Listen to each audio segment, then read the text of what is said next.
Bienvenue dans cette nouvelle vidéo. Aujourd'hui, nous allons parler de l'API générative de Gemini. En effet, dans l'architecture que nous avons définie, dès le départ, nous avons prévu de développer un microservice spécialement pour le traitement du langage naturel.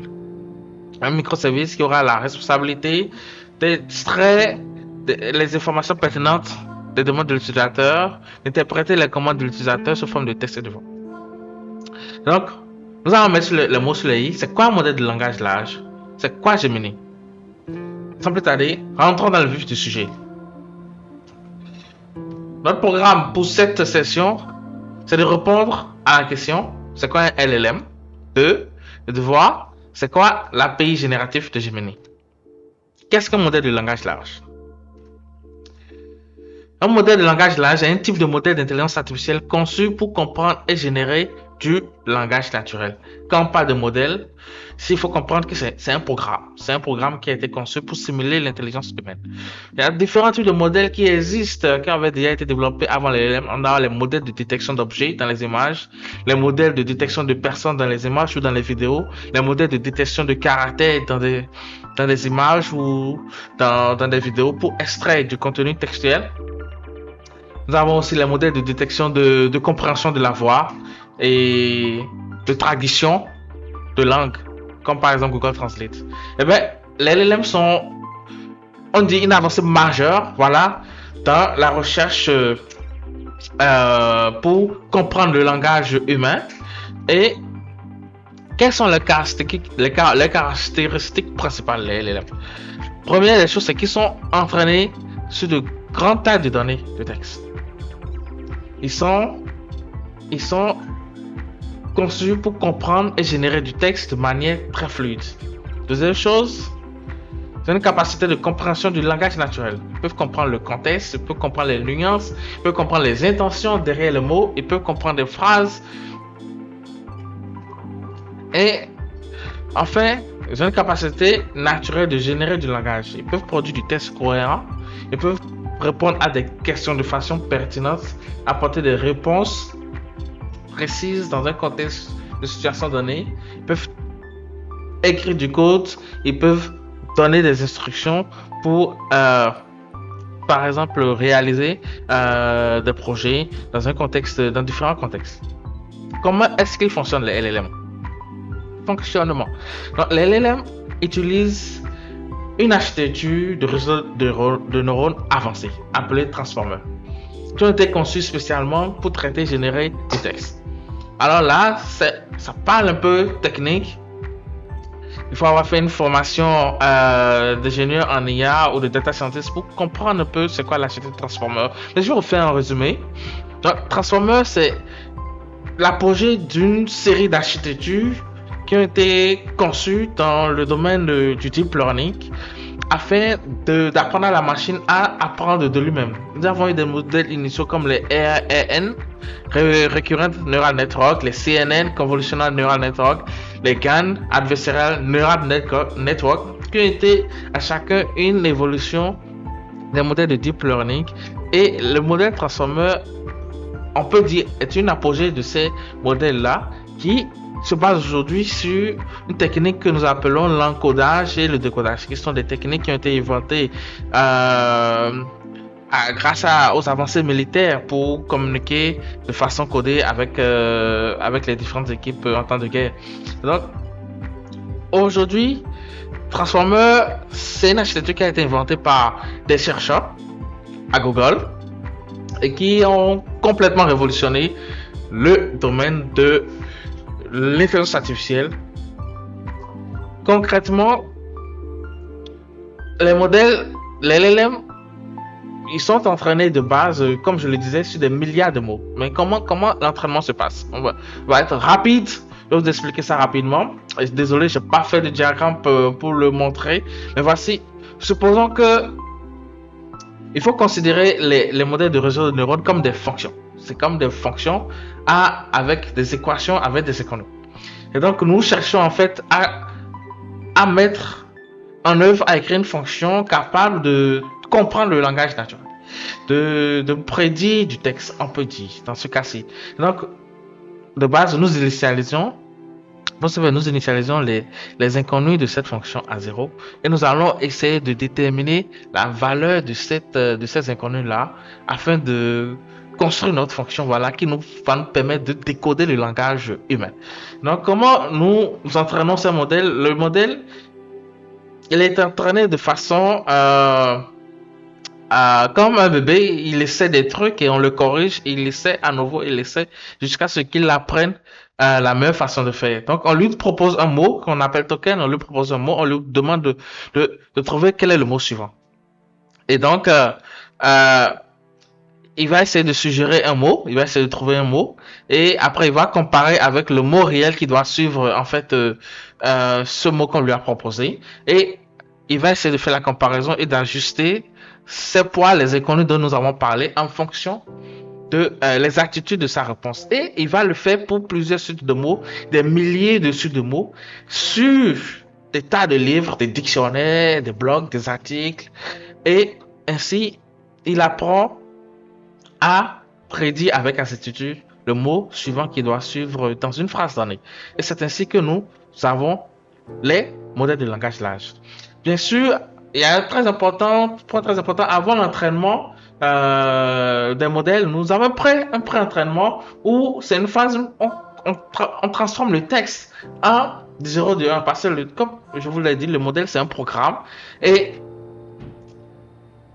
le programme, la machine ne comprend que de 0 de 1. Donc, une phase de pré-entraînement est nécessaire pour traduire le texte que nous comprenons, nous, les mots et des lettres, en des variables de 0 et de 1 que la machine peut comprendre. Et par la suite, lorsque vous posez des questions, voilà, vous envoyez une requête au modèle, le LLM, il utilise ses connaissances accumulées, tous les contenus sur lesquels il a été entraîné pour produire une réponse pertinente. Quelles sont les applications des modèles? Langage large. Les applications sont nombreuses. Nous avons les assistants virtuels, notamment comme Siri, qui est très connu, Alexa également. Nous avons des applications dans la traduction automatique du texte. Les modèles de langage large aujourd'hui peuvent traduire automatiquement du texte dans n'importe quel type de langage, soit allemand, anglais, français, espagnol, portugais. Vous lui écrivez dans n'importe quelle langue, il peut systématiquement vous répondre dans le langage que vous lui avez, dans lequel vous lui avez posé une question. Autre application, génération de contenu. Génération de contenu, ça peut générer des blogs, ça peut générer des articles, ça peut écrire des livres automatiquement. Ça peut analyser des sentiments. Quels sont les modèles de langage les plus connus? Les modèles de langage les plus connus, nous avons ChatGPT d'OpenAI, nous avons Gemini AI de Google, nous avons également Claude AI qui est une entreprise américaine également. Nous avons DeepSeek AI qui est un modèle conçu par les Chinois qui a récemment secoué les marchés. Nous avons d'autres modèles notamment qui sont open source. Si vous avez entendu parler de Ollama, des modèles que vous pouvez télécharger et utiliser en local sans avoir internet. Je vais faire une prochaine vidéo là-dessus et j'ai déjà fait des vidéos là-dessus sur ma chaîne que vous pouvez aller voir. C'est quoi Gemini? Gemini, c'est le chat de Google. C'est un modèle de langage large, comme je vous l'ai expliqué. Donc, c'est celui que Google a défini et vous pouvez, si vous n'avez pas encore essayé une fois, vous pouvez aller sur Gemini. Si vous avez un compte, Google, vous avez tout le monde a accès à Gemini et c'est totalement gratuit et il n'y a pas de limite de requête. Vous allez sur Gemini.google, Gemini.google.com, chat, on va me faire comme ça. Je vous montre ici. Voilà, vous allez sur Gemini. Voilà. Voici l'interface de Gemini. Quand vous vous connectez, on vous propose un texte ici dans lequel vous pouvez entrer une requête. Par exemple, c'est quoi l'intelligence artificielle? Voilà. Bien pour lui demander générer une lettre pour envoyer à un ami de longue date, par exemple. Et voilà.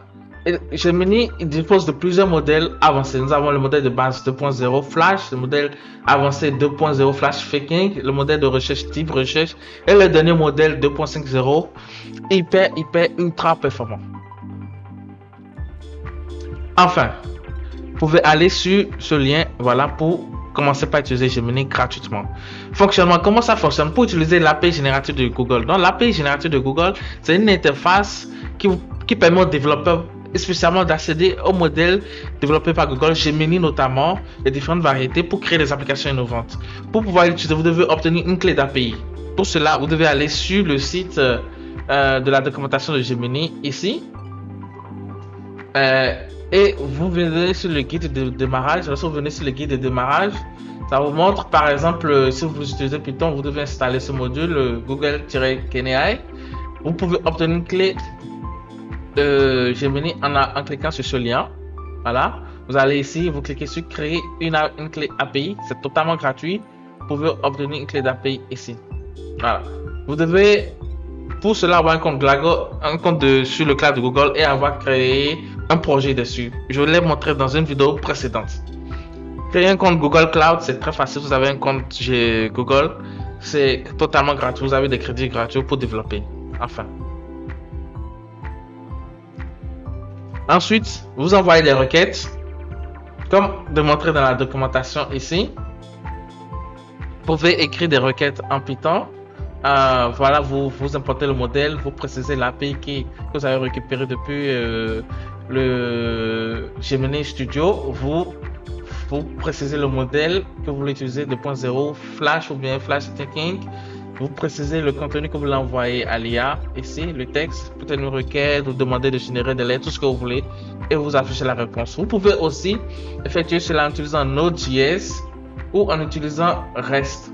Vous pouvez aussi utiliser les requêtes REST ou utiliser Go si c'est avec Go que vous utilisez, avec Go que vous programmez. Vous pouvez voir ici les différentes capacités de Gemini. Nous avons Gemini pour la génération du texte, la génération d'images, pour la vision, le contexte, pour l'exécution du code également. Enfin, pourquoi utiliser l'API de Gemini? Parce que l'intégration avec Google Cloud est sans friction. Voilà, ça s'intègre parfaitement avec Google Cloud.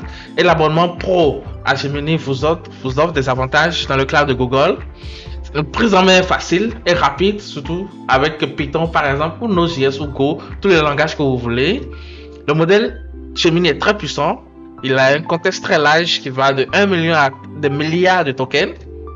Il est très flexible, vous pouvez l'adapter, vous pouvez aussi l'utiliser pour développer des fonctions custom que l'IA va appeler. Vous allez dans appel de fonctions ici avec l'API Gemini. Ça vous permet de développer des modules au-dessus de Gemini et de pousser l'IA à appeler des outils externes et développer des applications beaucoup plus complexes avec l'IA.